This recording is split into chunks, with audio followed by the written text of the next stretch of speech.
English के बहुत ऐसे वर्ड्स हैं जिनके लिए हिंदी में कोई भी वर्ड्स नहीं है, और हिंदी के ऐसे बहुत से वर्ड्स हैं जिनके लिए इंग्लिश में कोई भी वर्ड्स नहीं है। हमको इस बात को समझते हुए इंग्लिश को सीखने की कोशिश करनी चाहिए। अच्छा, ऐसा क्यों है?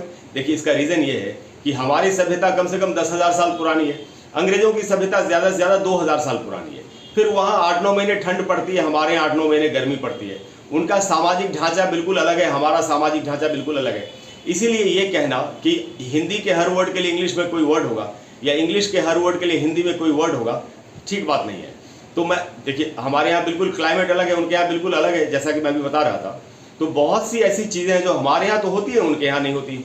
तो उन्होंने कोई वर्ड उसके लिए नहीं बनाया, वो सोच ही नहीं सकते थे। जो चीज़ है ही नहीं उसके लिए कोई वर्ड कैसे सोच सकता है? ऐसे ही उनके यहाँ बहुत सी चीज़ें होती ठंड के कारण जो हमारे यहाँ नहीं होती थी, तो हमारे यहाँ हिंदी में उसके लिए कोई भी वर्ड नहीं है। मैं आपको कुछ एक वर्ड्स बताने की कोशिश करता हूँ। सबसे पहले खाने की चीज़ों से स्टार्ट करते हैं, जैसे खिचड़ी। अब खिचड़ी हम खाते हैं, तो अंग्रेज तो नहीं खाते खिचड़ी तो इसके लिए इंग्लिश में कोई भी वर्ड नहीं है। हाँ, बहुत से लोग खिचड़ी के लिए कोई वर्ड बताने की कोशिश कर रहे हैं यूट्यूब पर या फेसबुक पर। आपको बिल्कुल उस पर ध्यान नहीं देना चाहिए। खिचड़ी जब अंग्रेज खाता ही नहीं है, उसको सपना तो आएगा नहीं कि मैं इसके लिए कोई वर्ड बना लूँ। ऐसे ही दूसरा वर्ड है खीर। अब खीर तो अंग्रेज थोड़ी बना के खाते हैं, इसलिए इंग्लिश में इसके लिए कोई वर्ड नहीं है।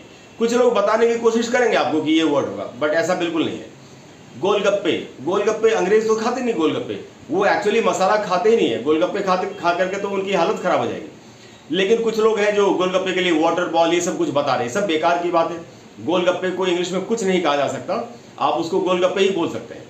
जो ओरिजिनल वर्ड्स होते हैं उनको नहीं बदला जा सकता। तो खेल पर आते हैं, जैसे गुल्ली डंडा। अब हम गुल्ली डंडा खेलते, अंग्रेज तो नहीं खेलते थे गुल्ली डंडा, तो क्या गुल्ली डंडा के लिए है कोई वर्ड इंग्लिश में? कोई भी वर्ड नहीं है।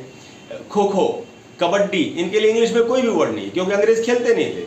तो उनको, जैसे मैंने कहा, सपना तो आना नहीं था कि ये वर्ड हो, कल को दुनिया एक हो जाएगी सब इंटरनेट के कारण, बिजनेस के कारण, तो हमको इसके लिए एडवांस में वर्ड्स बना लेने चाहिए।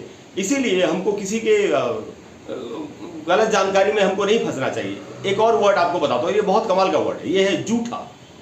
जूठे का कॉन्सेप्ट सिर्फ इंडिया में है, या इंडिया के जो पड़ोसी देश हैं जैसे नेपाल, बांग्लादेश, पाकिस्तान, इधर भी लोग जूठा समझते हैं, क्योंकि सब एक तरीके से कल्चर हमारा सबका एक ही है, इन 3-4 देशों का।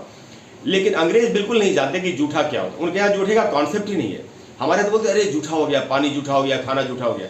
लेकिन अंग्रेज को क्या मालूम, वो तो बना के उसमें से खाते हुए फिर बोलता है हाँ बड़ा अच्छा स्वाद है, oh it taste very nice, या इट्स डिलीशियस। बट तो इसीलिए जूठे के लिए कोई वर्ड नहीं है। बहुत लोग सिखा रहे हैं यूट्यूब पर कि ये जूठे को ये बोलते हैं, सब बेकार की बात है। जूठे के लिए कोई वर्ड नहीं है। ऐसे ही अब मैं आपको इंग्लिश के कुछ ऐसे वर्ड्स बताता हूँ जिनके लिए हिंदी में कोई भी वर्ड्स नहीं है। जैसे ट्रेन, ट्रेन के लिए हिंदी में कोई वर्ड है। हमारे यहाँ तो ट्रेन होती नहीं थी, हमारे यहाँ तो रथ चलते थे, बैलगाड़ियाँ चलती थी। तो ट्रेन को कुछ लोग बोलते हैं कि रेलगाड़ी बोलते हैं ना, देखो उनको मालूम नहीं। रेल जो वर्ड है RAIL, रेल का मतलब होता है पटरी, जिस पर ट्रेन चलती है। तो हम लोगों ने क्या किया, पहले के लोगों ने क्या किया होगा कि रेल प्लस इंग्लिश का वर्ड प्लस गाड़ी हिंदी का वर्ड बना के एक वर्ड बना दे, रेलगाड़ी। हमारे बनाने से तो कुछ नहीं होता। ट्रेन, तो ट्रेन को आप हिंदी में कुछ नहीं बोल सकते, ट्रेन ही बोलना पड़ेगा। क्रिकेट जो खेलते हैं, तो क्रिकेट के लिए हिंदी में कौन सा वर्ड है? हिंदी में कोई वर्ड नहीं है, क्योंकि हमारे यहाँ क्रिकेट होती नहीं थी, तो अंग्रेजों का खेल था। फुटबॉल है कोई वर्ड हिंदी में? कोई वर्ड नहीं है। केक, आइसक्रीम, इनके लिए हिंदी में कोई वर्ड नहीं, क्योंकि ये चीज़ें हमारे यहाँ होती ही नहीं थी, इसलिए हम केक को केक ही बोलते हैं, आइसक्रीम को आइसक्रीम बोलते हैं। ब्रेड, अब ब्रेड तो हमारे यहाँ तो होती नहीं थी ब्रेड, तो ब्रेड को हिंदी में कुछ नहीं कह सकते, अब कोई वर्ड ही नहीं है। पुडिंग, कोई वर्ड नहीं है हिंदी में। बहुत लोग आपको बताने की कोशिश है ये वर्ड होता है, ये वर्ड होता है। इसीलिए इंग्लिश को उसकी बिल्कुल सही स्पिरिट में सीखना चाहिए, या हिंदी को भी उसकी बिल्कुल सही स्पिरिट में हमको सीखने की कोशिश करनी चाहिए। हमको ये स्वीकार करना चाहिए कि बहुत से ऐसे वर्ड्स हैं हिंदी के जिनके लिए इंग्लिश में कोई भी वर्ड नहीं है, और इंग्लिश में बहुत से ऐसे वर्ड्स हैं जिनके लिए हिंदी में कोई वर्ड नहीं है। अगर ये कॉन्सेप्ट लेकर अगर आप इंग्लिश को सीखने की कोशिश करेंगे तो इंग्लिश को सीखना आपके लिए आसान हो जाएगा, और आप इंग्लिश को सही तरीके से समझ पाएंगे। ऐसी और बातों को जानने के लिए प्लीज़ वीडियो को लाइक करें, चैनल को सब्सक्राइब करें, शेयर करें। Thank you.